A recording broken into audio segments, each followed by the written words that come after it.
Welcome to the ASCP's January webinar. My name is Kimberly and I will be your conference facilitator today. Before we get started, I'd like to briefly go over the format for this presentation. There will be two parts, a 45-minute presentation segment and a 15-minute Q&A session. In order to stay within the allotted time frame, all phone lines except those of the presenter will be placed on mute during the presentation. This will not prevent you from asking questions during the presentation. You may post written questions throughout the presentation by using the chat box located to the left of the slides.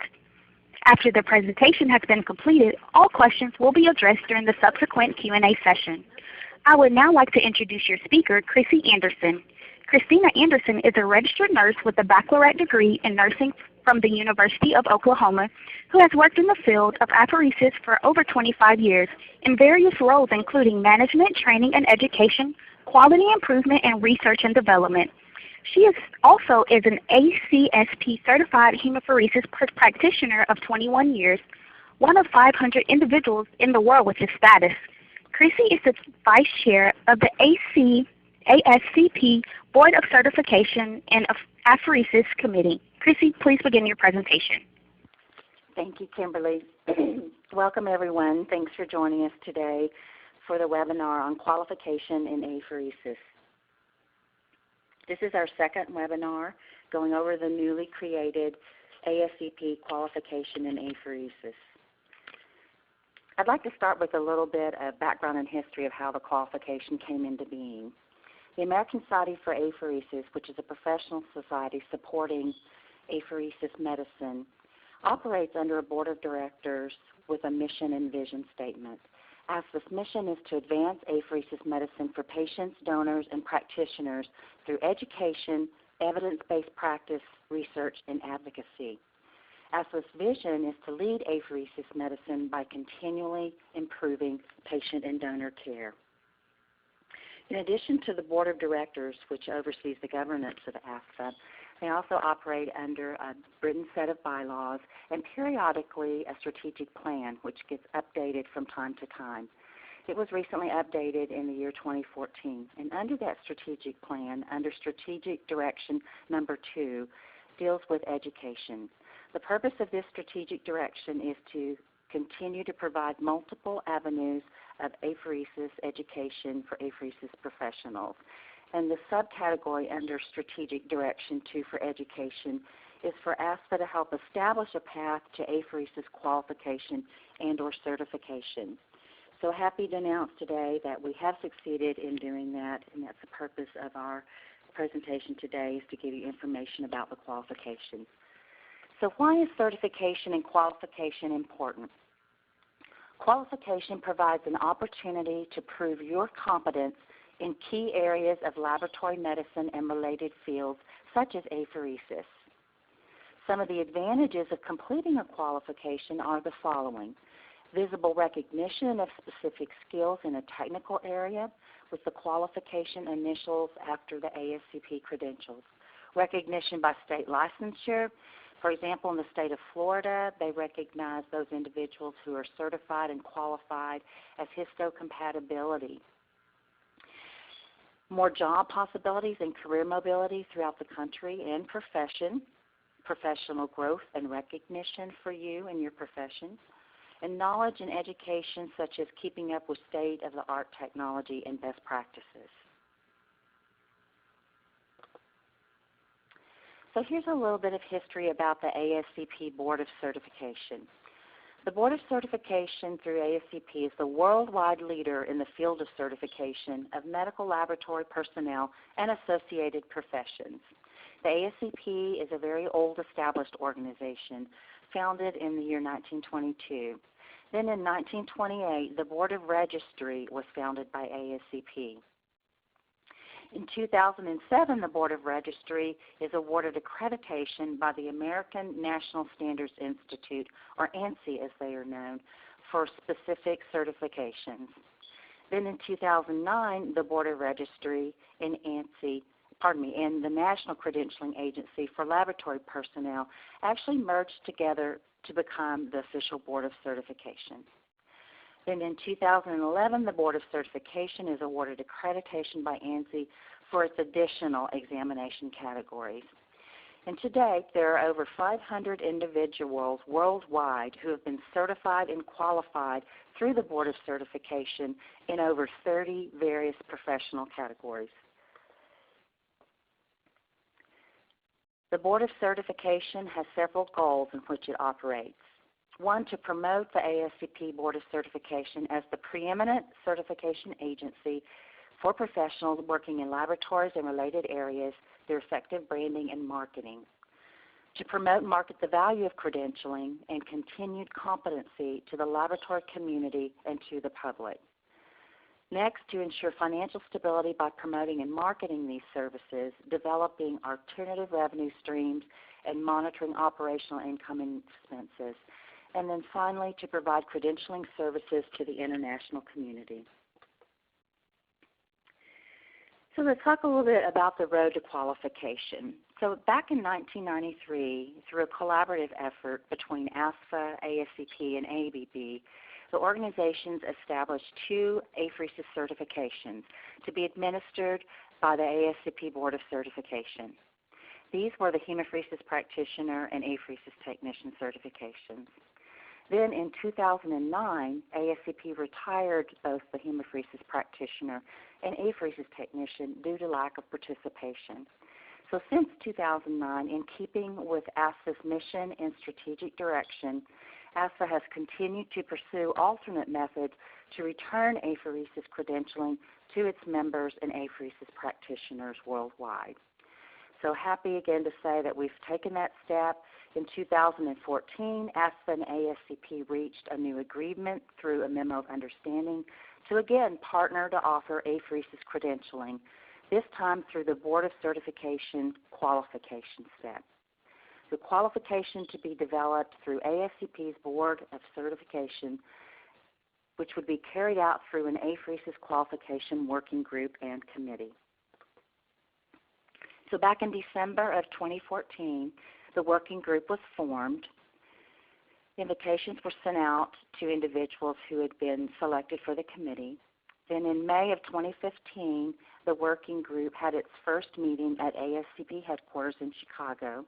And at that point, QIA was selected as the title of the new qualification, which stood for Qualification in Apheresis. Then in September 2015, a second meeting of the working group was held at ASCP's headquarters in Chicago to finalize the qualification process.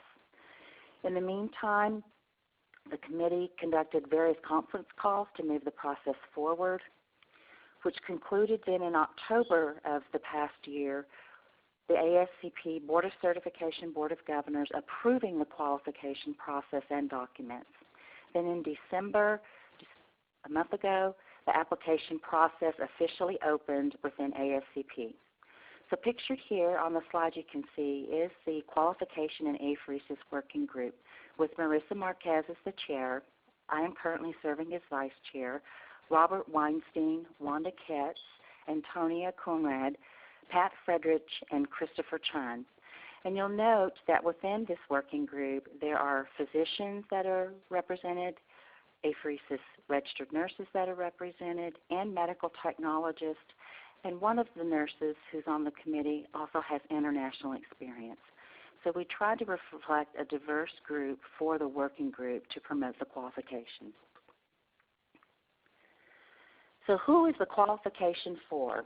Well, if you're a nurse, medical technologist, or physician practicing in apheresis medicine, you should consider credentialing your proficiency through the QIA.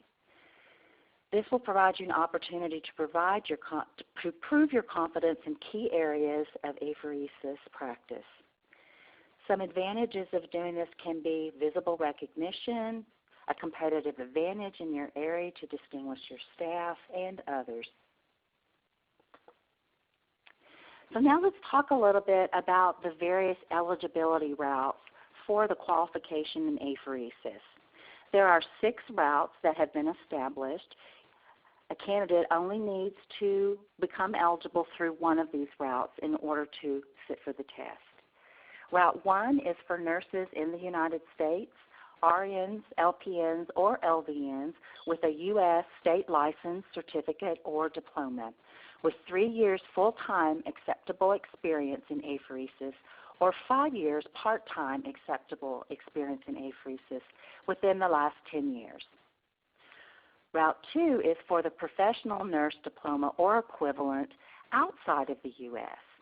with 3 years full-time acceptable experience in apheresis or 5 years part-time experience within the last 10 years. Route 3 is for individuals who are ASCP or ASCPI certified in the following categories: MLS or MT, BB, SBB, or MLT with 3 years experience full-time or 5 years part-time apheresis experience within the past 10 years. Route 4 are for individuals with a baccalaureate degree from a regionally accredited college or university in the U.S. or an accredited approved educational institution outside the U.S. So these will be for those candidates who aren't professional nurses but have a baccalaureate degree and apheresis experience. They must have a combination of 24 semester hours or 34 quarter hours of biology and or chemistry with 3 years full-time apheresis experience or 5 years part-time apheresis experience occurring within the last 10 years. Route 5 and 6 are for physicians. Route 5 is a doctorate in medicine or equivalent of U.S. doctorate in medicine with 1 year of acceptable experience as an apheresis physician within the last 5 years. Route 6 is for a doctorate in medicine or equivalent of a U.S. doctorate in medicine with documented training in a relevant accredited postgraduate medical education program, which includes apheresis, such as transfusion medicine, hemonc, nephrology, or clinical pathology. So in addition to qualifying under one of the routes, the apheresis experience and training must also be qualified. So for routes 1 through 4, to fulfill the experience requirement for the qualification and apheresis examination, you must have experience within the time frame required in at least one of the areas listed below. So again, the candidates qualifying under routes 1 through 4 must have experience in at least one of these areas. And the areas are therapeutic plasma exchange, red blood cell exchange, cellular depletions such as leukocyte depletions or platelet depletions, selective adsorption procedures such as LDL adsorption, extracorporeal photopheresis, mononuclear cell collections, hematopoietic progenitor cell collections, automated red blood cell collections using apheresis, donor platelet collections using apheresis, donor plasma collections using apheresis, or granulocyte collections. If an individual is applying under routes 5 or 6, the following apheresis experience and or training must apply.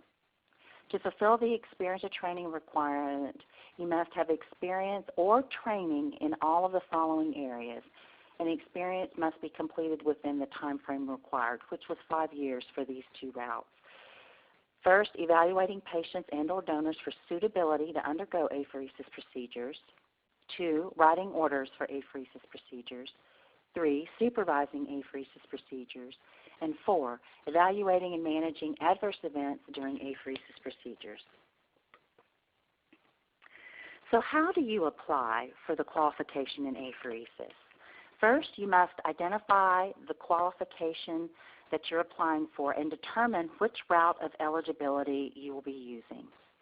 You'll find a choice of routes that you must meet to establish your eligibility for the qualification. You're required to choose one of those routes depending on your education and training once you apply online. Application fees are non-refundable, so please select carefully. Be sure you meet the eligibility requirements as stated and are able to provide the appropriate documentation before submitting your application form and fee. So the next step then is to gather your education and work experience documentation. Before you submit an online application for certification, you must obtain all the documentation necessary to establish your eligibility under the various routes.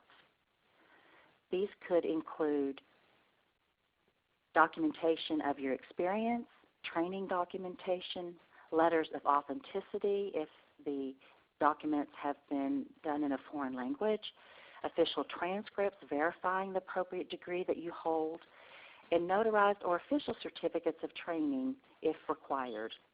Foreign transcripts evaluations must also apply if your education was obtained outside of the U.S.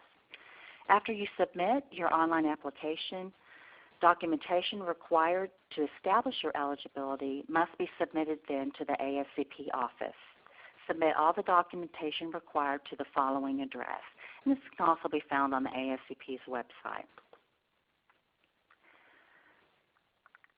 So complete the online application. The application fee is $240. They're non-refundable. If you determine that you've applied for an incorrect certification, the office will not be able to change that category. So again, select carefully during your online application. Applications, once completed, will be processed within 45 business days of receipt, provided the documentation supporting your eligibility and experience is received within those 45 days.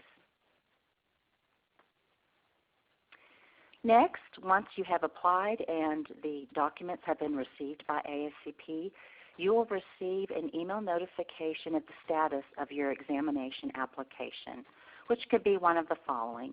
If you are deficient in providing documents supporting your experience or eligibility route, you would receive a notice. If you are determined ineligible, you would receive a notice. And once you're determined eligible, you would receive a notice as well. All notifications regarding the status of the application are accessed by logging into your ASCP account, which you would create at the time you fulfill the online application process. The next step then, once you're deemed eligible, is to schedule your examination. You have a 60-day period once you're deemed eligible to schedule your exam. You'll receive an email notification from ASCP containing an authorization number allowing you to take the exam. The examination consists of a 50-question, multiple-choice, timed test that must be completed within a 90-minute time period.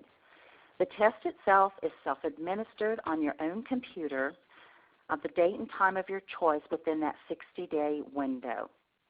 To access the online examination using your own laptop, you simply click on a link that's received in your email.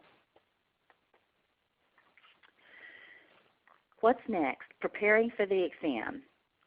Study for the qualification. To help you prepare for the qualification examination, the working group has provided reading lists and topic outlines to guide you.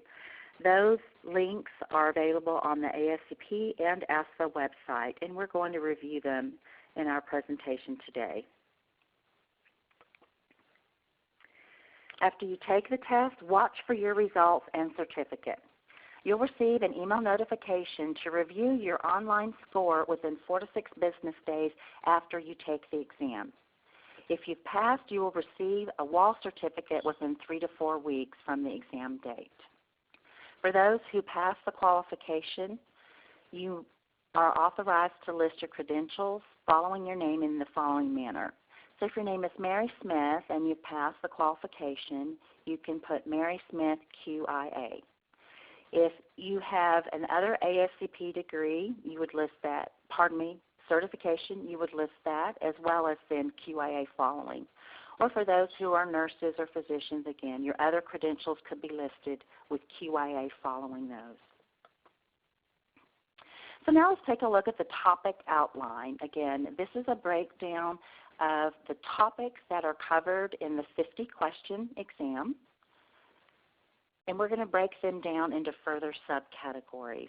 The qualification and apheresis examination questions will encompass different topics or subtests within various areas of apheresis.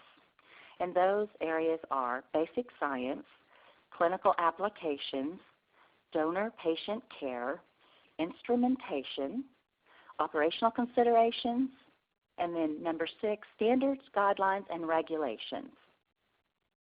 Each of these subtests or areas compromises a specific range of the overall 50-question qualification examination. So now let's break those areas down further. So the first one is basic science. So basic science represents 5 to 10% of the exam, which correlates between 2 to 5 questions.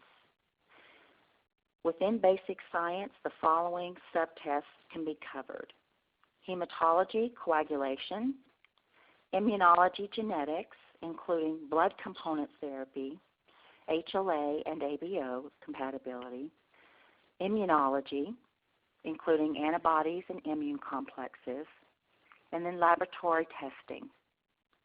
Under the area of clinical applications, we see that this area compromises 10 to 20% of the test. That represents 5 to 10 questions. The subtests or sub-areas of clinical application are the following: A, donor apheresis, which could include platelet collections, red blood cell collections, plasma collections, or granulocyte collections. Part B is on therapeutic apheresis, which includes plasma exchange, red blood cell exchange, cell depletion, or selective absorption and filtration procedures. To continue the clinical applications category, Part C is cell therapy, including hematopoietic progenitor cells, extracorporeal photopheresis, mononuclear cell collections, including lymphocytes and monocytes, and then Part D is diseases treated with apheresis. The next category, Part 3, is donor patient care, which represents 30 to 40% of the exam. That correlates to between 15 to 20 questions, so this is the largest category on the topic outline for the exam. The subcategories include A, assessment and monitoring of donors and patients, B, replacement fluids, C, anticoagulation, D, medications such as calcium, antihistamines, and drug interactions, E, venous access, F, fluid balance, G, age-related considerations for apheresis, and then H, adverse reactions. Now I'm seeing a message to speak up louder, so please let me know if I need to. I'm trying to speak louder now, but if you still can't hear me, please send me another message. Part 4 is instrumentation. Instrumentation comprises 10 to 20% of the exam, representing then 5 to 10 questions on the test. A is theories and techniques of separation for the instruments, such as centrifugation, both intermittent and continuous flow, membrane separation, and column separation.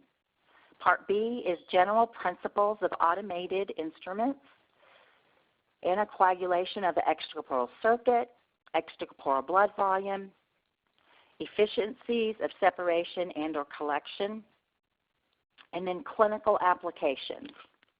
I'd like to add that the majority of instrument questions will address processes and procedures that are applicable to most instruments. We recognize that the practice and use of various instruments changes depending on what country you're in. So the instrument questions have been kept to more general questions. Alarm codes, for example, for a specific instrument would not be tested. Troubleshooting questions will address day-to-day problems encountered that could be encountered on any instrument, again, not instrument specific.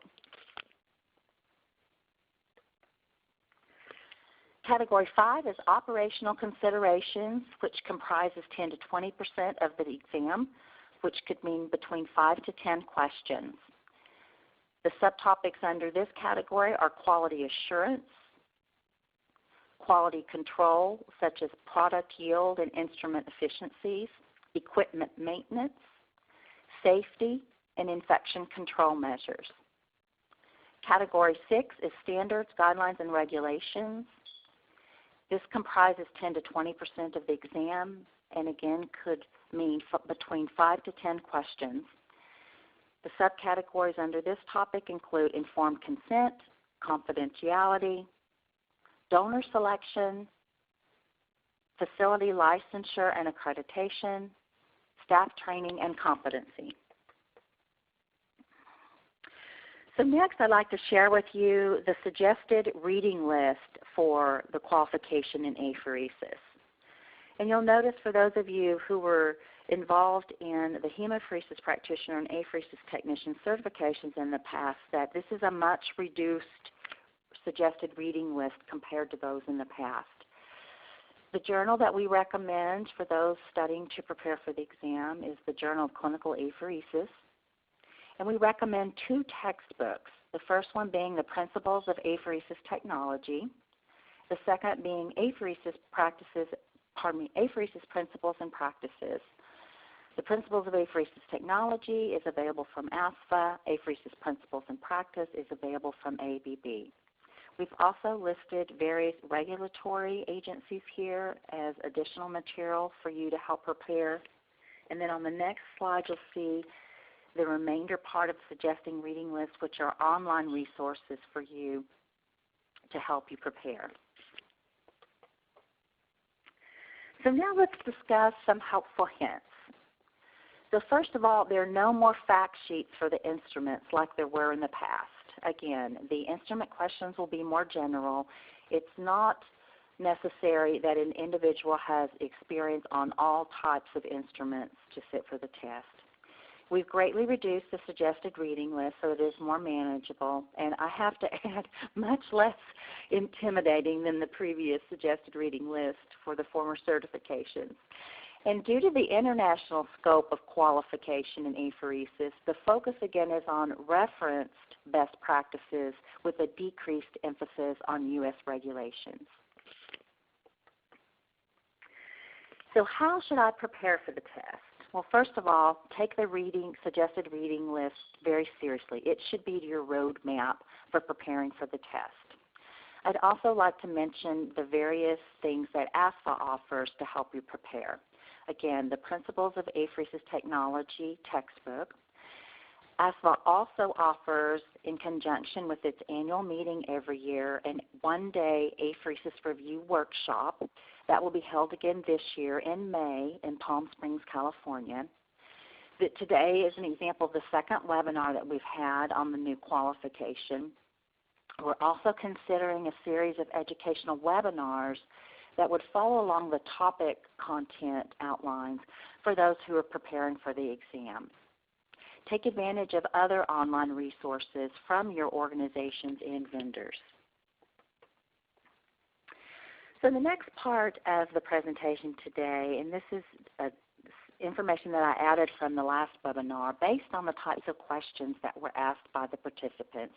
So these are some frequently asked questions that are already popping up regarding the qualification in apheresis. So one, should physicians become qualified? Well, absolutely. I've listed here that the College of American Pathology, or CAP as most of us know them, back in 2009 issued transfusion medicine guidelines for therapeutic apheresis, and that's under transfusion medicine .42255. And it asks the question for facilities who are CAP accredited, are medical personnel performing and or supervising therapeutic apheresis qualified by education and training? Furthermore, it goes on to say that the personnel involved in provision of therapeutic apheresis, including operators and supervising physicians, shall be appropriately qualified. Examples of appropriate qualifications have been established by the American Society for Apheresis. These guidelines were published and are available then at the link here. So as you can see here, this important word, qualified. So for physicians within hospitals who are overseeing apheresis who don't have other ways or means to satisfy this requirement under CAP, the new qualification in apheresis would help them fulfill that. Furthermore, ASCP, through its guidelines for physicians overseeing therapeutic apheresis, has a similar recommendation. The following document for the establishment of guidelines for physicians overseeing therapeutic apheresis is intended to focus attention on two important issues in the quality care. The recognition that a qualified physician is the best provider of therapeutic apheresis services, and the importance of the maintenance of therapeutic apheresis professional knowledge. So again, we see this word qualified. So furthermore, it goes on to say in the document that's available on ASCP's website that a licensed physician qualified by training and or by experience, who will be called the medical director, should oversee each apheresis service. So the new qualification in apheresis would help physicians satisfy this recommendation from ASCP. ASCP also goes on in its guidelines for therapeutic apheresis to discuss qualifications of allied health staff who are performing apheresis procedures. And again, here we see a similar recommendation. Pardon me? Therapeutic apheresis staff should consist of medical personnel qualified to perform therapeutic apheresis. So again, we see this word qualified. Pardon me, I'm clearly not an artist when it comes to this. So the next question that is being asked, can apheresis nurses and doctors in countries outside the United States become qualified if they do not have apheresis experience in the United States?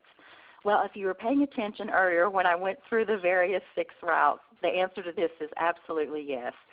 If the candidate meets the eligibility requirements under one of those other routes, they certainly qualify. It does not require that the apheresis experience be in the United States, again, if they meet those qualifications.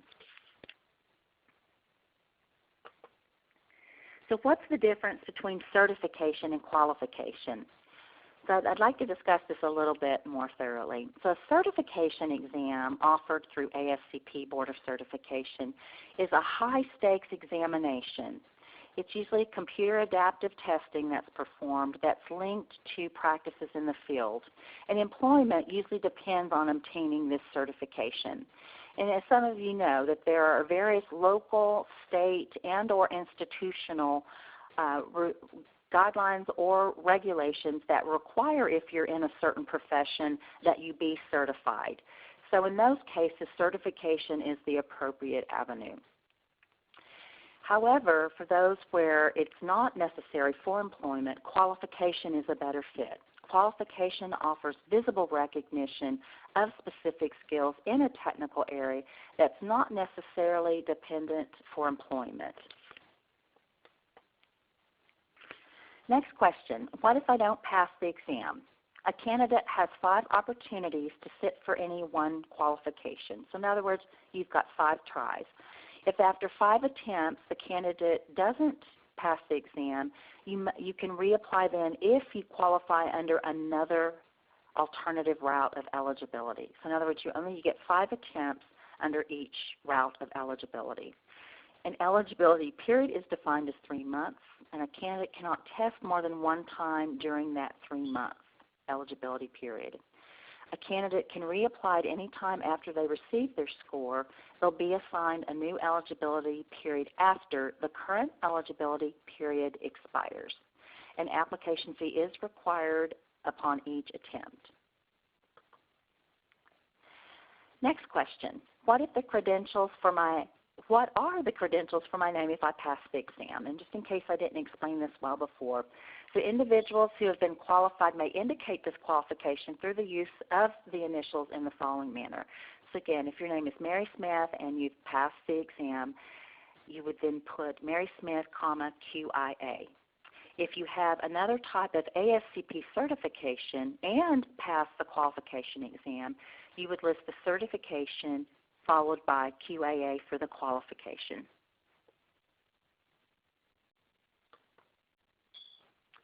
So how long is the qualification valid? And this question came up during the last webinar. Candidates who pass the exam receive the qualification for 3 years.